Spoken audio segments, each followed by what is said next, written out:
বিজ্ঞাপন বিরতির পর স্বাগত। এখন খবর বিস্তারিত। বিচ্ছিন্নতাবাদী নেতা মাসরাত আলমের মুক্তি বিতর্কে উত্তাল হল সংসদ। দেশের একতা ও নিরাপত্তার সঙ্গে কোনো রকম আপোষ করা হবে না, সংসদকে আশ্বস্ত করলেন প্রধানমন্ত্রী নরেন্দ্র মোদী। বিচ্ছিন্নতাবাদী নেতা মাসরাত আলমের মুক্তি বিতর্কে উত্তাল হল সংসদ। দেশের একতা ও নিরাপত্তার সঙ্গে কোনো রকম আপোষ করা হবে না, বিরোধীদের অভিযোগের জবাবে সংসদকে আশ্বস্ত করলেন প্রধানমন্ত্রী।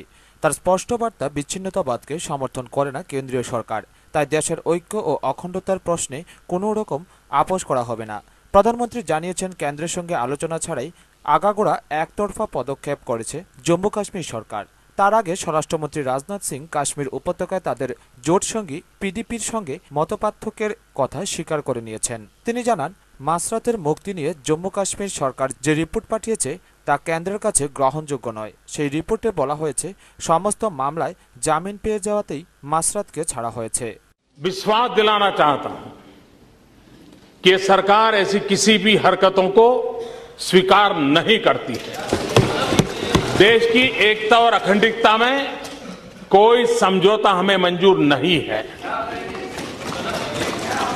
संविधान की मर्यादाओं में ही कदम उठाए जाते हैं, कदम भी संविधान की मर्यादाओं में ही उठाए जाते हैं, आगे भी उठाए जाएंगे। और इसलिए मैं इस सदन को विश्वास दिलाता हूं। दूसरा, मोदी जी चुप क्यों हैं? मैंने उस सदन में भी इस विषय में विस्तार से अपनी बात कही थी, और इसलिए ऐसा कोई कारण नहीं है कि हमें चुप रहना पड़े। हम इन विषयों में वो लोग हैं जिन्होंने इन्हीं आदर्शों के लिए श्यामा प्रसाद मुखर्जी को बलि दिया है, और इसलिए कृपा करके हमें देशभक्ति मत सिखाएं, कृपा करके हमें देशभक्ति मत सिखाएं। और वो लोग প্রধানমন্ত্রী বিবৃতি দিলেও তাতে সন্তুষ্ট হয়নি বিরোধীরা। সংসদ থেকে ওয়াকআউট করে কংগ্রেস, বাম ও তৃণমূল। এর আগে হুরিয়ত নেতা মাসরাত আলমের মুক্তি নিয়ে রিপোর্ট তলব করে কেন্দ্র। কেন হুরিয়ত নেতাকে মুক্তি, তা নিয়ে রবিবারে জম্মু কাশ্মীর সরকারের কাছে রিপোর্ট তলব করে কেন্দ্রীয় স্বরাষ্ট্র মন্ত্রক। শনিবারই মাসরাত আলমকে মুক্তি দেয় জম্মু কাশ্মীরের মুফতি मोहम्मद सैयदेर सरकार। ग्राउंड के आधार पर 2 वर्ष से अधिक किसी व्यक्ति को हम डिटेन नहीं कर सकते हैं। यह हाई कोर्ट का ग्राउंड है। यदि हम किसी को डिटेन करना चाहते हैं तो उसके लिए फ्रेश ग्राउंड चाहिए, फ्रेश चार्जेस चाहिए, यह हाई कोर्ट का कहना है। लेकिन यह जो रिपोर्ट प्राप्त हुई है वहां के स्टेट होम डिपार्टमेंट के द्वारा, तो मैं यह कहना चाहता हूं अध्यक्ष महोदय कि हम अभी पूरी तरह से इससे संतुष्ट नहीं हैं। हमने इसमें क्लैरिफिकेशन कुछ शीघ्रता पूर्वक लिया है, और मैं सदन को आश्वस्त करना चाहता हूं कि पूरा क्लैरिफिकेशन स्टेट गवर्नमेंट के द्वारा प्राप्त हो जाने के बाद कठोर से कठोर एडवाइजरी यदि जारी करने की आवश्यकता हुई तो हमारी भारत सरकार वह कठोर से कठोर एडवाइजरी 120 लोगों का मारने का पूरा प्रयास किया। ऐसे लोगों को अगर आप रिहा करते जाएंगे तो बहुत बड़ा इस देश में फिर कोई बचेगा नहीं, और एक गंभीर मामला है, वो आकर स्टेटमेंट दे। हम वही कहना चाहते हैं, इसीलिए मैं आपके नोटिस को ये लाना चाहता हूं। कुछ छोड़ने का जो इरादा सरकार ने रखा है, और सरकार के कुम्मक के बगैर, सरकार के सपोर्ट के बगैर, सपोर्ट के बगैर। ब्यूरो रिपोर्ट, खबर त्रिपुरा। স্বাভাবিক অবস্থায় ফিরছে নাগাল্যান্ডের শহর ডিমাপুর। ধর্ষককে পিটিয়ে মারার ঘটনায় নাগাল্যান্ডে বসবাসকারী অনাগা জনগণের মধ্যে চরম আতঙ্কের জন্ম দিয়েছে। এই ঘটনার পর আসামের মুখ্যমন্ত্রী তরুণ গগৈ সরাসরি অভিযোগের আঙুল তুলেছেন কেন্দ্রের দিকে। আস্তে আস্তে স্বাভাবিক অবস্থায় ফিরছে নাগাল্যান্ডের শহর ডিমাপুর। বৃহস্পতিবার ধর্ষণে অভিযুক্ত এক ব্যক্তির গণপিটুনিতে মৃত্যুকে কেন্দ্র করে উত্তপ্ত হয়ে ওঠে ভারতের উত্তর পূর্বের এই রাজ্য। হাজার হাজার উন্মত্ত জনতা জেল ভেঙে ওই ব্যক্তিকে প্রকাশ্য রাস্তায় নিয়ে এসে নৃশংসভাবে খুন করে। এরপরেই ডিমাপুরে জারি হয় কারফিউ। পুলিশের গুলিতে মারা যায় ঘটনার সঙ্গে জড়িত এক ব্যক্তিও, আহত হয় আরও 5 জন।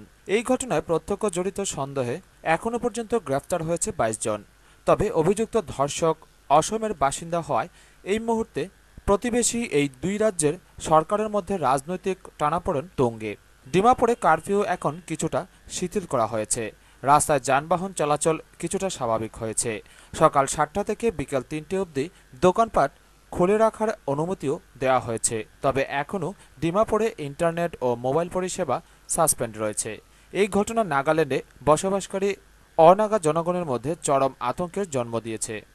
গণপিটুনির শিকার ধর্ষণে অভিযুক্ত ব্যক্তির পরিবারের তরফ থেকে নাগাল্যান্ডে অন্য রাজ্যের বাসিন্দাদের নিরাপত্তার অভাবের অভিযোগ আনা হয়েছে। বহু নাগা নেতা এই ঘটনার নিন্দা করেছেন। প্রাথমিকভাবে দাবি করা হয়েছে গণপিটুনিতে মৃত্যু সৈয়দ ফরিদ খান বাংলাদেশ থেকে আসা এক অনুপ্রবেশকারী, কিন্তু তদন্তে দেখা গেছে ফরিদ খান ভারতীয়। তার বাবা বিএসএফ এর কর্মী ছিলেন। তাদের পরিবার বহুদিন থেকেই অসমের করিমগঞ্জের বাসিন্দা। এই ঘটনার পর অসমের মুখ্যমন্ত্রী তরুণ গগৈ সরাসরি কেন্দ্রের দিকে অভিযোগের আঙুল তুলেছেন। তিনি বলেছেন, নাগরিকদের সুরক্ষার দায়িত্ব কেন্দ্রকে নিতে হবে। We have 12 companies of the State Reserve Police, 3 companies of the CRPF and 7 columns of the Army who are assigned various roles and responsibilities to maintain peace. The religious places of minorities have been given full protection. A curfew is in force now. Prohibitory orders preventing assembly of more than 5 persons has been is in place indefinitely. From 3 o'clock to 12 o'clock in the evening today, we are going to enforce more regulations, and there will be complete curfew on the movement of vehicles as well as on the movement of people. Till now, 18 arrests have been made in unlawful assembly, rioting, and arson, and we are in the process of establishing the complicity of these arrested persons in the case of lynching also. The medical report which is with the police prima facie indicate that rape was committed on the victim. The doctor has taken some samples which has been sent for forensic analysis. It has been sent outside Nagaland. The government has appointed a one-man judicial inquiry commission to inquire into all the aspects of this particular incident. It is quite natural for after such an incident for rumor mongering to take place, and to prevent and to restore normalcy, government of Nagaland has banned SMSs and internet data services for the whole state of Nagaland for the next 48 hours, starting from 6 o'clock. 6 o'clock in the evening yesterday. So, Bureau Report, খবর ত্রিপুরা। ফের উত্তর পূর্ব ভারতের ছাত্রের উপর হামলার ঘটনা ঘটল দিল্লিতে। এবার 21 বছরের এক অসমিয়া ছাত্রকে মারধরের অভিযোগ উঠেছে তার প্রতিবেশীদের বিরুদ্ধে। ফের উত্তর পূর্ব ভারতের ছাত্রের উপর হামলার ঘটনা ঘটল দিল্লিতে। এবার 21 বছরের এক অসমিয়া ছাত্রকে মারধরের অভিযোগ উঠেছে তারই প্রতিবেশীদের বিরুদ্ধে। দক্ষিণ দিল্লির আমার কলোনির বাসিন্দাদের হাতে প্রহৃত হল 21 বছরের এক অসমের এক পড়ুয়া। মদ্যপ অবস্থায় নিজের বাড়ি ভেবে ভুল করে অন্য একজনের বাড়ির তালা ভাঙার সময় তাকে ধরে ফেলে ওই এলাকার বাসিন্দারা। অভিযোগ, এরপরই ওই পড়ুয়াকে বেধড়ক মারধর করা হয়। অসমের গুয়াহাটির বাসিন্দা আরবাজউদ্দিন নামের ওই ছাত্র গত 2 বছর ধরে দিল্লিতে বসবাস করছেন। পুলিশ জানিয়েছে ওই পড়ুয়ার পা ও চোয়ালের হাড় ভেঙে গেছে। গত 5 মার্চ আরবাজউদ্দিন মদ্যপ অবস্থায় আমার কলোনিতে ফিরে এসে ভুলবশত নিজের বাড়ি ভেবে অন্য একজনের বাড়ির তালা খোলার চেষ্টা করে। যখন ইতিমধ্যেই শব্দ শুনে বাড়িটির আসল মালিক ও পাড়া প্রতিবেশী ঘুম থেকে জেগে ওঠেন। আরবাজউদ্দিনকে চোর ভেবে তার উপর চড়াও হন তারা। স্থানীয়রাই রাত 1:30 নাগাদ পুলিশকে ফোন করে জানায় যে তারা একজন চোরকে ধরেছে। এরপর পুলিশের একটি দল ঘটনাস্থলে ছুটে যায় ও প্রহৃতকে হাসপাতালে ভর্তি করে। আরবাজউদ্দিন ওই অঞ্চলেরই বাসিন্দা। তার বাড়িটিও একই ধরনের একটি বিল্ডিংয়ের ফার্স্ট ফ্লোরে। পুলিশ জানিয়েছে মদ্যপ অবস্থায় থাকার কারণেই সম্ভবত নিজের বাড়ি চিনতে ভুল করেছিল সে। আরবাজউদ্দিনের বয়ানের ভিত্তিতে একটি মামলা দায়ের করেছে পুলিশ। সিসিটিভি ফুটেজ দেখে তদন্তে উভয় পক্ষের অভিযোগই খতিয়ে দেখা হবে বলে পুলিশ জানিয়েছে। The case investigation is on. As you are all aware, the court had given a restraint order. The restraint order has also been communicated to the press, both electronic media as well as print media, and we have seen that all media organization in India are abiding by the direction of the honorable court. Have been attacked in the streets of Delhi. We condemn it in the strongest possible terms. this may have been a one-off incident, but the repeated number of more than 800 cases of violence which happens against Northeast people, and even in this year, इसी साल में भी काफी incidents हुआ है, जो we are in touch with Delhi police on this. We condemn it, and those who are trying to commit these kind of violence, we urge them कि इसको मत ऐसा करे. If any mistake is done by the Northeast people, इसको अच्छी तरह से you give it to the authorities, but not take the law into its own hands. Please, if any Northeast people try to commit, if they feel that they are not, according to their rules and regulation, then we must ensure that this is not done. Beating up someone, lynching them to death, this is not the way to resolve things peacefully in our country. We condemn it in the strongest possible terms. We ask for justice to be done for this boy, and we are keeping a very close watch in this situation here as well as in Nagaland. कोई काम करते हैं, कहीं पे काम करते हैं, जैसे भी हो, उन लोग का पर इस तरफ के अत्याचार लगातार हो रहा है. इसमें कोई रुकावट नहीं. गवर्नमेंट ने कोशिश किया, मैं ये नहीं कहूँगी गवर्नमेंट ने कोशिश नहीं की, मैं नहीं कहूँगी.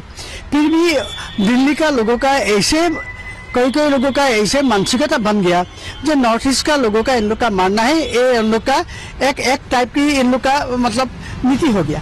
अभी ये देखो जो लड़का है, यंग लड़का 20-21 साल के बच्चा है, तो उन्होंने अपना पढ़ाई किया था और पढ़ाई करके बैल्कनी में खड़ा हुआ. ব্যুরো রিপোর্ট, খবর ত্রিপুরা।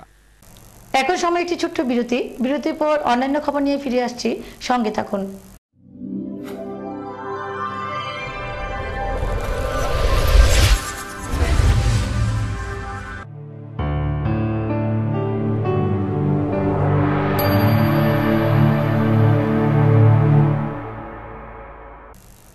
বিজ্ঞাপন বিরতির পর স্বাগত।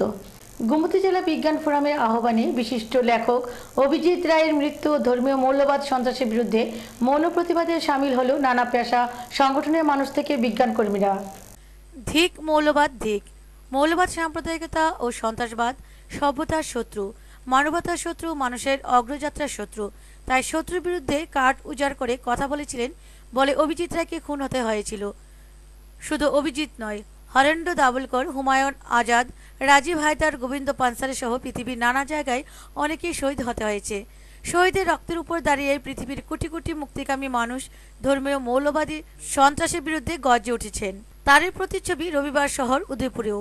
গোমতী জেলা বিজ্ঞান ফোরামের আহ্বানে অভিজিৎ রায়ের মৃত্যু ও ধর্মীয় মৌলবাদী সন্ত্রাসের বিরুদ্ধে মৌন প্রতিবাদে সামিল হলেন নানা পেশা সংগঠনের মানুষ থেকে বিজ্ঞান কর্মী। প্রজ্বলিত মোম হাতে নিয়ে উদয়পুর টাউন হলের সামনে থেকে মৌন প্রতিবাদ মিছিল উদয়পুর শহরের central road, new town road পরিক্রমা করে মিলিত হয় মুরারি দত্ত মার্কেটের সামনে। এখানে অভিজিৎ রায়কে স্মরণ এবং ধর্মীয় মৌলবাদ, সন্ত্রাসবাদ, সম্প্রদায় থেকে ধিক্কার জানানো হয় গানে, কথায়, কবিতায়। ঘোষণা করা হয় মৌলবাদের বিরুদ্ধে জেহাদ। আহ্বান জানানো হয় তিন শত্রুর বিরুদ্ধে সকল অংশের মানুষকে গর্জে উঠতে। এখানে বক্তব্য রাখেন সাহিত্যিক কবি আকবর আহমেদ, গোমতী জেলা বিজ্ঞান ফোরামের কনভেনার অয়ন সাহা, গানে সুকান্ত ঘোষ, কবিতায় দেবাশিস চক্রবর্তী, স্বপ্না দাশগুপ্ত, ধ্রুব চক্রবর্তী। তীব্র ধিক্কার জানান তিন মানবতার শত্রুদের। অভিজিৎ রায়ের সমাজ উদ্বুদ্ধ করার লেখা পাঠ করেন সুমনা মজুমদার। নাম হচ্ছে মৌলবাদ। আর আমরা যদি সন্ত্রাসবাদের কথা বলি তাহলে মৌলবাদ এবং সাম্প্রদায়িকতাকে মানুষের মনে আতঙ্ক ছড়িয়ে দেওয়ার জন্য, যে প্যানিক তৈরি করার জন্য যখন মানুষের উপর আক্রমণ সাধিত করা হয়, জাতিগোষ্ঠীর মধ্যে সংঘর্ষ তৈরি করা হয়, মানুষের মধ্যে চরম আতঙ্ক তৈরি করা হয়, এটাকে আমরা বলি সন্ত্রাসবাদ। মৌলবাদ, সাম্প্রদায়িকতা এবং সন্ত্রাসবাদ, এই তিনটি বিষয় হচ্ছে আমাদের সভ্যতার শত্রু, মানবতা। উদয়পুর থেকে শান্তনু বণিকের রিপোর্ট, খবর ত্রিপুরা। কেন্দ্রের এনডিএ সরকার কর্তৃক কৃষক স্বার্থ বিরোধী ও কর্পোরেটমুখী জমি অধিগ্রহণ অর্ডিন্যান্স বাতিলের দাবিতে বিশাল করে এক জনসভা সংগঠিত করল অল ইন্ডিয়া কৃষক সভা ও সংগঠনের নেতৃত্বরা। মোদী সরকার কর্তৃক কৃষক স্বার্থ বিরোধী এবং কর্পোরেটমুখী জমি অধিগ্রহণ অর্ডিন্যান্স বাতিল করার দাবিতে সোমবার বিকেলে বিশালগড় মোটর স্ট্যান্ড সংলগ্ন এলাকার অল ইন্ডিয়া কৃষক সভা, গণমুক্তি পরিষদ এবং ত্রিপুরা খ্যাতমজুরি ইউনিয়নের বিশালগড় বিভাগীয় কাউন্সিলের যৌথ উদ্যোগে এক জনসভা অনুষ্ঠিত হয়। উক্ত জনসভার প্রধান বক্তা হিসেবে ছিলেন সারা ভারত কৃষক সভার সম্পাদক নারায়ণ কর। তিনি এবার বাজেটের তীব্র নিন্দা করে মোদী মন্ত্রিসভার ব্যাপক সমালোচনা করেন। তাছাড়া সিপিআইএম বিশালগড় মহকুমা সম্পাদক সিদ্দিকুর রহমান, ক্ষেতমজুর ইউনিয়নের সভাপতি প্রদেশ রায় এবং কৃষক সভার নেতা চিত্ত দাস জনসভায় বক্তব্য রাখেন। আমাদের দেশের খাদ্য নিরাপত্তা যেন বিঘ্নিত না হয়, সেটা আমাদের জমি অধিগ্রহণের সঙ্গে সম্পর্কিত। কি করে আমাদের জমিগুলো সেচযুক্ত জমি, এক ফসলি দু ফসলি জমি, বহু ফসলি জমি, এই জমি বিশেষ প্রয়োজন ছাড়া অধিগ্রহণ করা যাবে না। 2013 সালের আইনে বলা হয়েছিল এই জমি যদি অধিগ্রহণ হয়। সোমবার বিকেলে ডিওয়াইএফআই বিশালগড় বিভাগীয় কমিটির উদ্যোগে ভারতের প্রধানমন্ত্রী এবং অর্থমন্ত্রীর উদ্দেশ্যে চিঠি প্রেরণ কর্মসূচি পালন করল ডিওয়াইএফআই সদস্যরা। রেলের বিভিন্ন শূন্যপদ পূরণ করা এবং শিক্ষা, রেগা এইসব বিভিন্ন ক্ষেত্রে বাজেট কমানো এবং গরিব বিরোধী নীতি গ্রহণ করার ভারতের ছাত্র ফেডারেশন বিশালগড় বিভাগীয় কমিটির উদ্যোগে এই কর্মসূচি নেওয়া হয়েছে বলে জানান ডিওয়াইএফআই বিভাগীয় সম্পাদক তপন দেবনাথ এবং দক্ষিণ অঞ্চল কমিটির সম্পাদক পেরামিয়া। আমরা ভারতের গণতান্ত্রিক যুব ফেডারেশন সারা রাজ্যব্যাপী কেন্দ্রের বিজেপি নেতৃত্বাধীন যে সরকার, এনডিএ সরকার সাধারণ যে বাজেট পেশ করেছে, আমরা দেখেছি এই বাজেটে আমাদের দেশের গরিব মেহনতি মানুষ সহ বেকারদের কর্মসংস্থানের ব্যাপারে উদাসীন এবং যেই স্লোগান দিয়ে সুদিনের নাম করে ক্ষমতায় আসীন হয়েছিলেন মোদী সরকার এবং উচ্চ মাধ্যমিক পরীক্ষা আমাদের রাজ্যের মধ্যে চলছে, বড় ধরনের কর্মসূচি আমরা এই মুহূর্তে না নিয়ে এবারে আমরা এই চিঠি প্রেরণ কর্মসূচির মধ্য দিয়েই আমরা এই বাজেটের বিরুদ্ধে আমাদের যে প্রতিবাদ, আমাদের যে বিক্ষোভ, সেটা আমরা প্রদর্শন করেছি। বিউটি রিপোর্ট, খবর ত্রিপুরা। খোয়াই পদ্মবিল ব্লকের বেকারস্টল নির্মাণে অনিয়ম নিয়ে সংবাদের জেরে বিধায়কের হস্তক্ষেপ। বেকারস্টলে কাঠের দরজা পরিবর্তিত হয়ে হলো স্টিলের দরজা, হলো উদ্বোধন। গত 17 নভেম্বর 2014 তারিখে প্রকাশিত সংবাদের জেরে খোয়াই জেলার পদ্মবিল ব্লকের অধীন পূর্ব বেলছড়া এডিসি ভিলেজে মনাইছড়া বড়কের গ্রামে বেকারদের ভাগ্যে জুটল সুস্থ সবল স্টল। বেকারদের জন্য নির্মিত মার্কেট শেড ও স্টল নির্মাণে অনিয়মের অভিযোগে স্থানীয় জনগণ মিডিয়ার সামনে একরাশ ক্ষোভ উগড়ে দিয়েছিল। ক্ষোভ রয়েছে স্যানিটেশন, রাস্তাঘাট, পানীয় জল নিয়ে অনিয়ম আর সমস্যার জন্য, যার তথ্যনিষ্ঠ সংবাদ ধারাবাহিকভাবে প্রকাশিত হয়েছে। কিন্তু বেকার স্টল নির্মাণ নিয়ে ফলাও করে সংবাদ প্রকাশের পরেই স্থানীয় বিধায়ক পদ্মকুমার দেববর্মার হস্তক্ষেপে বেকার স্টলগুলোর অনিয়ম রোধ করে কাঠের দরজার পরিবর্তে সুরক্ষিত স্টিলের গ্রিল বা স্টার্টার লাগিয়ে এবং জঙ্গলাকীর্ণ পারিপার্শ্বিক অবস্থাকে সুস্থ সুন্দর করে গত 5 মার্চ 2015 তারিখে মার্কেট শেড ও স্টলের উদ্বোধন সম্পন্ন করলেন বিধায়ক পদ্মকুমার দেববর্মা। ভিডিওতে স্পষ্ট গত 17 নভেম্বর 2014 তারিখে বেকার স্টলগুলোর কি দুরবস্থা ছিল এবং কাঠের দরজা লাগিয়ে অতীব নিম্নমানের কাজ করে বেকারদের ঘাড়ে ঝুলিয়ে দেবার প্রস্তুতিও প্রায় শেষের পথে ছিল। কিন্তু বাদশাদে খোয়াই প্রতিনিধির সংবাদ, তড়িঘড়ি বেকার স্টল এবং তার পারিপার্শ্বিক অবস্থাকে সুস্থ সুন্দর করে নির্ধারিত উদ্বোধনের দিন তারিখ 2 দিন বাদে পরিবর্তিত করে গত 5 মার্চ 2015 তারিখে মার্কেট শেড ও বেকার স্টলের উদ্বোধন হয়। উল্লেখ্য, খোয়াই জেলার পদ্মবিল ব্লকের অধীন পূর্ব বেলছড়া এডিসি ভিলেজে মনাইছড়া বড়কের গ্রাম, উপজাতি ওরাং, সাঁওতাল, মুন্ডা সহ মোট 300 পরিবারের বাস। খোয়াই শহর থেকে গৌরনগর হয়ে বড়কের দিয়ে বেলছড়া এবং বড়কের থেকে মনাইছড়া হয়ে হাতকাটা বাজার। পদ্মবিল ব্লক থেকে এলাকার বেকারদের সাথে 3 থেকে 4 বছর পূর্বে 4 কক্ষ বিশিষ্ট বেকার স্টল নির্মাণ করা হয়। বেকার স্টল নির্মাণের সময় এলাকাবাসীর পক্ষ থেকে একটি দাবি জানানো হয়।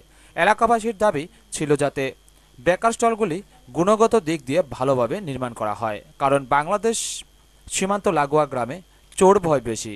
কিন্তু পদ্মবিল ব্লকের অধীন পূর্ব বেলছড়া এডিসি ভিলেজ মনাইছড়া বড়কের গ্রামে বেকার স্টল নির্মাণে অনিয়মের ফলে এখন পর্যন্ত এই বেকার স্টলগুলি এলাকাবাসীর কোনো কাজেই আসছিল না। অতি নিম্নমানের দোকান এবং দোকানের দরজা তৈরির ফলে কেউই বেকার স্টলমুখী হচ্ছিলেন না।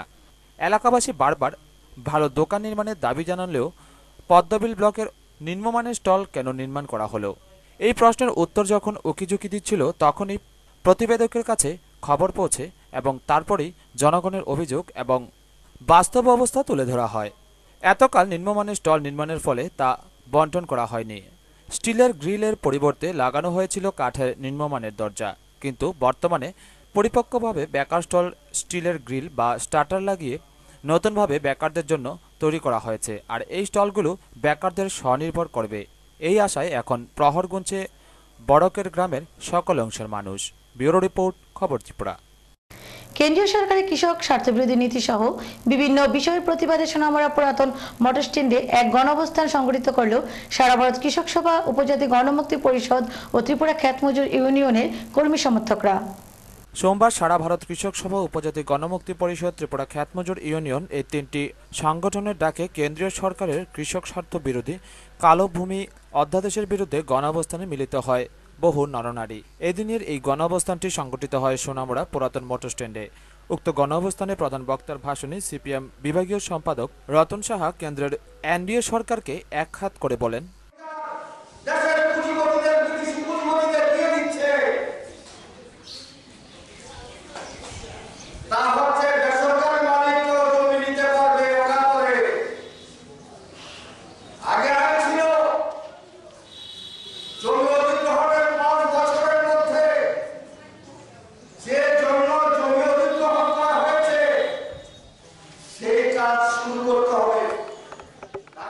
এছাড়াও বক্তব্য রাখতে গিয়ে ত্রিপুরা খ্যাতমজুর ইউনিয়নের রাজ্য কমিটির সদস্য নারায়ণ চক্রবর্তী বলেন, জনবিরোধী, কৃষক স্বার্থ বিরোধী এই অর্ডিন্যান্সের বিরুদ্ধে সারা দেশ থেকে আন্দোলন চলছে। যদিও কিছুদিন পূর্বে কেন্দ্রের প্রধানমন্ত্রী নরেন্দ্র মোদী সাহেব উনি বলছেন যে ঠিক আছে, এটা ধারা সম্পর্কে কিছু পরিবর্তন করা যায় কিনা সেটা আলোচনা করার ব্যাপার। এদিনের এই গণঅবস্থানে এছাড়া উপস্থিত ছিলেন সিপিএম অঞ্চল সম্পাদক অধীর ভৌমিক, সিপিএম বিভাগীয় কমিটির সদস্য ওহিদুর রহমান সহ অন্যান্যরা। এদিনের এই গণঅবস্থানে সাধারণ অংশের মানুষের উপস্থিতির হার ছিল লক্ষণীয়। টুটন চৌধুরীর রিপোর্ট, খবর ত্রিপুরা। বাড়ির মা ও তার দুই সন্তানকে মেরে হাড়গোড় ভাঙা সহ কর্নার শ্লীলতাহানির ঘটনায় ব্যাপক চাঞ্চল্য বিরাজ করছে বিশালগড় থানাধীন শীতলটিলা এলাকায়। পুলিশি ভূমিকা নিয়ে উঠছে অভিযোগ। এক বাড়ির মা ও তার দুই সন্তানকে মেরে হাড়গোড় ভাঙা সহ কর্নার শ্লীলতাহানির ঘটনার ব্যাপক চাঞ্চল্য বিরাজ করছে বিশালগড় থানাধীন শীতলটিলা এলাকায়। ঘটনা গত 23 ফেব্রুয়ারি। জানা গেছে ওই দিন রাত 10টা নাগাদ মিনু দাস বাড়িতে বসে তার ছেলে জয়ন্ত দাস এবং মেয়ে পিঙ্কি দাস সহ পাশের বাড়ির নাবালক যুবক রতন বিশ্বাসকে নিয়ে ঘরে বসে কথা বলছিল। এমত অবস্থায় রতন বিশ্বাসকে ডেকে নেয় পার্শ্ববর্তী বাড়ির পাণ্ডব বিশ্বাস নামে এক দুষ্কৃতী। আচমকায় হামলে পড়ে রতন বিশ্বাসের উপর পাণ্ডব বিশ্বাসের এক দুষ্কৃতী দল। রতনের চিৎকার শুনে তার মামা জয়ন্ত দাস তাকে বাঁচাতে গেলে তার হাত ভেঙে দেয় এবং তাকে বেধড়ক পেটায়। জয়ন্ত চিৎকার শুনে ছুটে যায় তার মা মিনু দাস এবং বোন পিঙ্কি দাস। বোন পিঙ্কিকেও মেরে তার শরীরের কাপড় ছেড়ে ছুঁড়ে ফেলে দেয় এবং মিনু দাসের চিৎকারে ছুটে আসে এলাকার লোকজন তাদের উদ্ধার করে বাড়িতে পৌঁছে দেয়। পরদিন সকালে মিনু দাস বিশালগড় থানায় মামলা করতে গেলে অনেক তালবাহানা শেষে তা গ্রহণ করা হয়। আমার ছেলের খুব ওই নিচে নট্টবাড়ির সামনে আমার ছেলে গেছিল খরচা আনতো। আপনার ছেলের নাম কি? জয়ন্ত দাস। তো আমার মেয়ের নাম পিঙ্কি দাস। আমার মেয়ের লগে পাঠাইছি। এর আগে একটা তারার লগে কেস হয়ে গেছিল। এটার উদ্দেশ্যই আমার ছেলেরে খুব মারধর করছে 9 জনে মিল্লা মারছে। পরে আমার বঞ্জিয়া আমার লয়ে গেছে। আমি তো চলতে পারি না, অ্যাক্সিডেন্টে আমার পাও রক ছিঁড়া গেছে, আমি চলতে পারি না। আমার বঞ্জিয়া আমার ধরে লইয়া গেছে। আমি থানাত লইয়া যাম, তারা দেয় না, এমনি আগুচ্ছা ধরে রাখছে। ধরার পরে আমি থানাত লইয়া যেতেছি। এরপরে আবার আমরা পেছনে পেছনে গিয়া টিলারের উপরের থেকে নিচে নামাই লইতেছে আমার ছেলেরে। নিচে নামাইয়া খুব মারধর করছে আবার। তারপরে আমি যখন চিৎকার করছি, শিপ্রা আমার বাঁচাও, শিপ্রা বাঁচাও, বাইরেও বাইরেও। এরপরে শিপ্রা বাইরেছে, পরে তারা সবাই আয়া পড়ছে।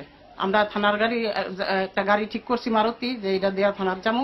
আমরা ধরে রেখা তারার পার্টিরে উঠাই দিচ্ছে। আর ওসি দেখা আমরা দেখা সেটা গেটের বাইরে গিয়া খাড়া হয়েছে চার দোকানের সামনে। আমার গাড়িটা আইতাছে, অটোটা চুপি দিয়ে চাইয়া দেখতেছে, এমনি উকি দিয়া চাইয়া দেখতেছে, আমরা আয়া পড়িনি। এরপরে কান্তিলাল বৈদ্য থানাতে ঢুকছে গিয়া। উল্লেখ্য, পাণ্ডব বিশ্বাস, অর্জুন দেব, অজয় দেব, উত্তম দেব, বলরাম নট্ট দাস, প্রসেনজিৎ দাস, রাজীব দাস এবং নিবাস দাসের নামে থানায় মামলা করা হয়েছিল। এখন অসহায় মহিলা সুবিচার পাওয়ার জন্য ওসি কর্তৃক হেনস্থা এবং অসহযোগিতার জন্য মিনু দাস আগরতলা পুলিশ অ্যাকাউন্টেবিলিটির দ্বারস্থ হয়েছে। ব্যুরো রিপোর্ট, খবর ত্রিপুরা। মৌসুমের শুরুতে ঠান্ডা পানীয় পান করার ক্ষেত্রে জনমনে দেখা দিয়েছে সংশয়, আর তার কারণ একটাই, ঠান্ডা পানীয়ের বোতল থেকে মিলছে পোকামাকড়। ঘটনা সোনামুড়া মধ্যবাজারে। ঠান্ডা পানীয়ের বোতলে পোকামাকড় কিংবা কোনো ক্ষতিকারক সামগ্রী পাওয়ার ঘটনা কোনো নতুন নয়। অতীতেও বহুবার বিভিন্ন কোম্পানির ঠান্ডা পানীয়ের বোতলে পাওয়া গেছে নানা পোকামাকড়। গরমের মরশুম আসতে না আসতেই এমনি একটি ঘটনা ঘটল সোনামুড়া শহরে। জানা যায় সোনামুড়া মধ্যবাজার এক বস্ত্র দোকানদার তার পাশের একটি দোকানে গিয়ে কোকাকোলা কোম্পানির একটি ঠান্ডা পানীয়ের বোতল ক্রয় করে। কিছু পরিমাণ পানীয় খাওয়ার পর সে দেখতে পায় পানীয়ের বোতলটিতে কিছু মৃত আরশোলা পড়ে রয়েছে। তখন সে বিষয়টি দোকানদারের নজরে আসলে দোকানদার জানান বোতলের মুখ সিল করা ছিল। তিনি বিষয়টি কি করে বলবেন? সবথেকে আশ্চর্যের বিষয় হলো পানীয়ের বোতলটিতে MFG তারিখ রয়েছে 27/1/2015। এই ঘটনায় চাঞ্চল্য ছড়িয়ে পড়েছে শহরের অন্যান্য ব্যবসায়ী সহ পথ চলতি মানুষের মধ্যে। পাশের দোকানে একটা ঠান্ডা বোতল নিলাম কোকাকোলা কোম্পানির। বোতলটা নেওয়ার পরে এটা ভাঙি তখন আমি মুখে দিলাম, তখন এক ডুব খাওয়ার পরে দেখলাম এটার মধ্যে আবর্জনা টাইপ অনেক কিছু উপরের দিকে আইতে আছে। তো আসলে আবর্জনাটি কি এটা দেখানোর জন্য আপনাদেরকে ডাকা হয়েছে। আবর্জনা মনে হইতে আছে তেল্লা পোকা বা অন্য ধরনের অনেক কিছু আছে। Coca Cola company brand. ধরেন আসার বেতন আগে এই মালটা মেলা করে ডিলারতে রাখছে। মেলা করের ডিলার হইলো কি নাম জানি নামটা রাজেশ চন্দ্র সাহা। তাকে থেকে মালটা রাখছি কয়েকদিন আগে। হ্যাঁ আর মালটা গাড়ি করে এনে ডেলিভারি করে। আমরা তাকে মানে ডেট থেকে মালটা রাখছি, কারণ ডেটের মালে এটার ভিতরে তো কি ফোকা না কি এটা তো পুরাটা মনে বোঝা যেতে। পাশাপাশি ক্ষোভ জন্মেছে ঠান্ডা পানীয় প্রস্তুতকারক কোম্পানিগুলির প্রতিও। এই বিষয়ে কোকাকোলার এক